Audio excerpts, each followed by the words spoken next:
Everybody hates Reagan. This is another episode in the inconsistent mini-series as to why. If I tell you about an October surprise, you're probably thinking it's got something to do with trick-or-treat. But as Trump's been booked into Fulton County Jail for trying to steal elections, it probably won't surprise you when I tell you that the October surprise is about Reagan rigging elections first and doing it better.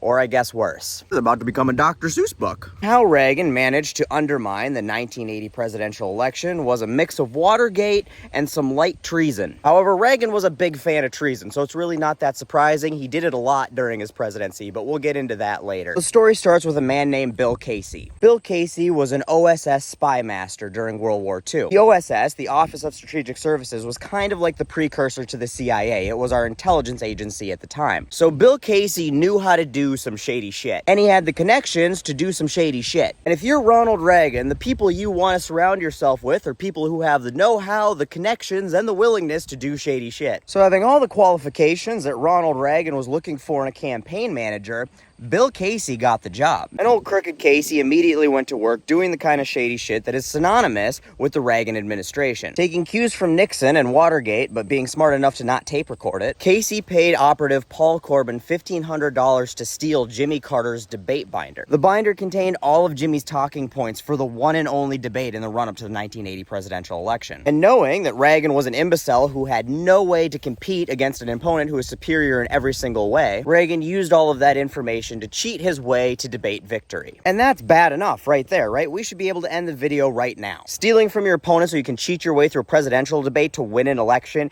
is pretty fucked up all on its own. But of course we can't fucking stop there because Reagan could never stop at just being regular evil. He always had to take it to the next step of being cartoonishly evil. And to really comprehend how cartoonishly evil the live-action Mr. Burns could be, we need to travel back in time to the Middle East in 1977. The lovely country of Iran was undergoing a revolution. The winners of the revolution were not exactly happy with the stance that the United States took on the revolution. And to demonstrate their displeasure, in 1979, they took 66 people from the U.S. Embassy in Iran hostage. So it became known as the Iranian hostage crisis, and it was a big deal. Now, while President Carter was working tirelessly to get these hostages released, Reagan and Casey worked tirelessly to try to make Carter look bad. First, by attempting to plant stories that Carter was going to use getting the hostages released as a political pawn to win the election. The irony of which, as this video continues, will physically hurt you. Hey, making up slanderous stories about your opponents is just regular political evil, and I promised you cartoonishly evil. So Carter had gotten to the point where he had basically struck a deal with Iran. The hostages were going to be released. They were just shoring up some final details in the negotiations. Reagan and Casey, seeing that this was going to be bad for any chances of Reagan actually winning the election, decided to start leveraging Casey's connections in the Middle East and use those connections to work to convince Iran to not release the hostages until after the election. Anybody who simps for old Rogue Ronnie will tell you that this was just a conspiracy theory. It was never proven,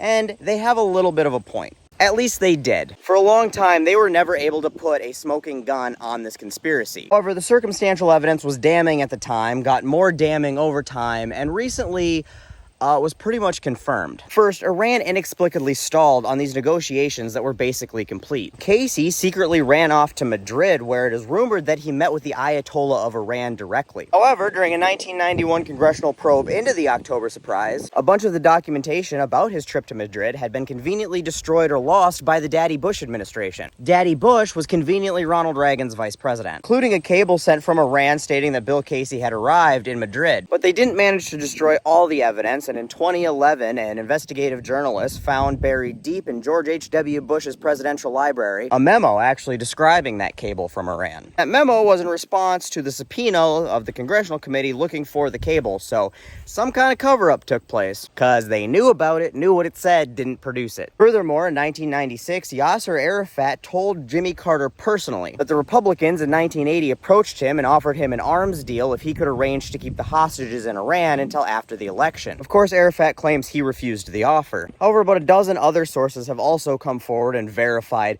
claims that the Reagan administration was working through numerous channels trying to delay the release of the hostages. Granted, a lot of these sources are generally people you take with a grain of salt. Various arms dealers and less than upstanding businessmen and diplomats. You know, the kinds of people you'd approach when you're trying to rig a presidential election by making sure that American citizens stay hostage in Iran. However, that recently changed as well when Ben Barnes, an associate of John Connally, the governor of Texas ISIS at the time, accompanied Connolly when they went secretly to the Middle East to urge Arab leaders to not release the Iranian hostages. In an attempt to clear his conscience, as Jimmy Carter was put on hospice care, came forward and confirmed all the allegations about the October surprise. And he is about as credible as a witness as you're gonna get. There's a lot more evidence that I couldn't fit into this video, but you can be as close to certain as humanly possible that Ronald Reagan lied, stole, cheated, and forced dozens of American citizens to remain captive in dank, disgusting Iranian basements where they were held captive